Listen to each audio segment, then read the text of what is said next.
ಇಲ್ಲಿ ಒಂದು ಪ್ಯಾನ್ನ ಇಟ್ಕೊಂಡಿದ್ದೀನಿ. ಪ್ಯಾನ್ಗೆ 2 ಸ್ಪೂನಷ್ಟು ಎಣ್ಣೆ ಹಾಕ್ಕೊಳ್ತಾ ಇದ್ದೀನಿ. 1 ಸ್ಪೂನಷ್ಟು ಕಡಲೆಬೇಳೆ, 1 ಸ್ಪೂನಷ್ಟು ತೊಗರಿಬೇಳೆ ಹಾಕೋದ್ರಿಂದ ಒಳ್ಳೆ ಟೇಸ್ಟ್ ಕೊಡುತ್ತೆ.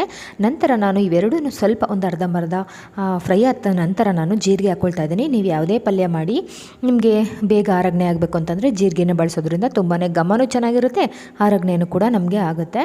ಇಲ್ಲಿ ಜೀರಿಗೆ ಆದ ನಂತರ ಈ ಮೂರನ್ನು ಆದ ನಂತರ ನಾನು ಸಾಸಿವೆ ಹಾಕ್ಕೊಳ್ತೀನಿ. ಸಾಸಿವೆ ಒಂದು ಅರ್ಧ ಸ್ಪೂನಷ್ಟು ಸಾಸಿವೆ, ಒಂದು 1/4 ಸ್ಪೂನಷ್ಟು ಮೆಂತ್ಯ ಹಾಕ್ಕೊಂಡ್ರೆ ಹಾಕ್ಕೊಳ್ಬೋದು, ಇಲ್ಲಾಂದರೆ ಸ್ಕಿಪ್ ಕೂಡ ಮಾಡ್ಕೊಳ್ಬೋದು. ಮೆಂತ್ಯ ಹಾಕೋದ್ರಿಂದ ಚೆನ್ನಾಗಿರುತ್ತೆ, ಜಾಸ್ತಿ ಹಾಕ್ಬಿಟ್ರೆ ಕಹಿ ಬರುತ್ತೆ, ಹಾಗಾಗಿ ನಾನು ನಿಮಗೆ ತೋರಿಸ್ತಾ ಇಲ್ಲ ಇಲ್ಲಿ. ನಂತರ ಇವು 4 ಕೂಡ ಕೆಂಪಿಗೆ ಹುರಿದ ನಂತರ ನಾನು ಇಲ್ಲಿ ಕಲರ್ಗೋಸ್ಕರ ಬ್ಯಾಡಗೆ ಮೆಣಸಿನ್ಕಾಯಿನ ಬಳಸ್ತಾ ಇದ್ದೀನಿ. ನೀವು ಖಾರದ ಮೆಣಸಿನ್ಕಾಯನ್ನು ಬೇಕಾದರೂ ನೀವು ಬಳಸ್ಬೋದು, ಆದರೆ ಬ್ಯಾಡಗೆ ಮೆಣಸಿನ್ಕಾಯಿ ಬಳಸೋದ್ರಿಂದ ಒಳ್ಳೆ ಕಲರ್ ಕೊಡುತ್ತೆ. ಇದನ್ನು ಕೂಡ ಗರ್ಗರಿಯಾಗಿ ಹುರ್ಕೊಂಡಿದ ನಂತರ ನಾವು ಇದನ್ನು ರುಬ್ಬೋದಕ್ಕೆ ಒಂದು ಸ್ವಲ್ಪ ಕೊಬ್ಬರಿನ ಬಳಸ್ಕೊಳ್ಬೇಕಾಗತ್ತೆ. ನೀವು ತೆಂಗಿನಕಾಯಿನ ಬಳಸಿದ್ರೆ ಬೇಗ ಹಾಳಾಗುತ್ತೆ, ಹಂಗಾಗಿ ಕೊಬ್ಬರಿನ ಬಳಸ್ಕೊಳ್ಳಿ.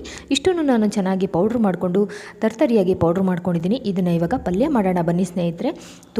ಒಂದೇ ಥರ ಪಲ್ಯ ಮಾಡೋ ಅವಶ್ಯಕತೆ ಇಲ್ಲ, ಎಲ್ಲ ಥರದ ಪಲ್ಯಕ್ಕೂ ನೀವು ಈ ಪೌಡ್ರನ್ನ ಬಳಸ್ಕೊಳ್ಬೋದು ಆರಾಮಾಗಿ, ತುಂಬಾ ಚೆನ್ನಾಗಿರುತ್ತೆ. ಇಲ್ಲಿ 2 ಸ್ಪೂನಷ್ಟು ಎಣ್ಣೆ ಹಾಕ್ಕೊಂಡಿದ್ದೀನಿ.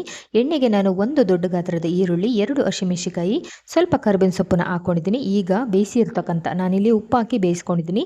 ಸಣ್ಣಗೆ ಕಟ್ ಮಾಡಿರ್ತಕ್ಕ ಬೀನ್ಸನ್ನ ಹಾಕ್ಕೊಳ್ತಾ ಇದ್ದೀನಿ.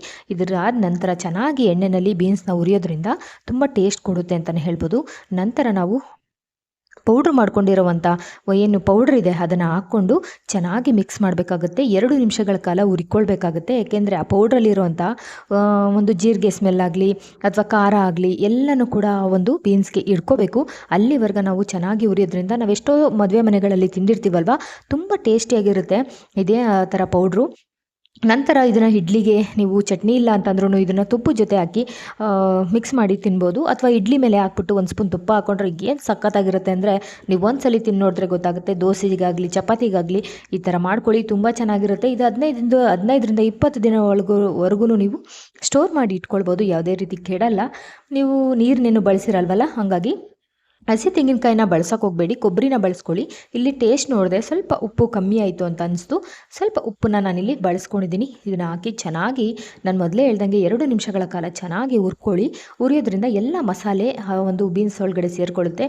ತಿಂತಾ ಇದ್ದರೆ 1 ಚಪಾತಿ ಅಲ್ಲ 4 ಚಪಾತಿ ತಿನ್ನಬೇಕು ಅನಿಸುತ್ತೆ, ಅಷ್ಟು ಸಖತ್ತಾಗಿರುತ್ತೆ. ಚಪಾತಿಗೋಸ್ಕರ ನಾನಿಲ್ಲಿ ರೆಡಿ ಮಾಡ್ಕೊಂಡಿದ್ದೀನಿ. ರೆಡಿ ಆದ ನಂತರ ಯಾವ ಥರ ಕಾಣುತ್ತೆ ನೋಡಿ, ಈ ಥರ ಆಗಿತ್ತು. ಇದಕ್ಕೆ ಲಾಸ್ಟಲ್ಲಿ ಕೊತ್ತಂಬರಿ ಸೊಪ್ಪನ್ನ ಹಾಕ್ಕೊಂಡ್ರೆ ಸೂಪರಾಗಿ ರೆಡಿ ಆಗುತ್ತೆ. ಬೇಕು ಅಂದರೆ ನಿಂಬೆಹಣ್ಣು ಹಿಂಡ್ಕೊಳ್ಳಿ. ನಾನು ನೈಟ್ ಮಾಡ್ತಾ ಇರೋದ್ರಿಂದ ನಿಂಬೆಹಣ್ಣನ್ನ ಹಿಂಡ್ತಾ ಇಲ್ಲ. ಈ ಪೌಡ್ರು ತುಂಬಾ ಚೆನ್ನಾಗಿತ್ತು. ಒಂದ್ಸಲ ಟ್ರೈ ಮಾಡಿ ಹೇಗೆ ಬಂತು ತಿಳಿಸಿ. Thank you.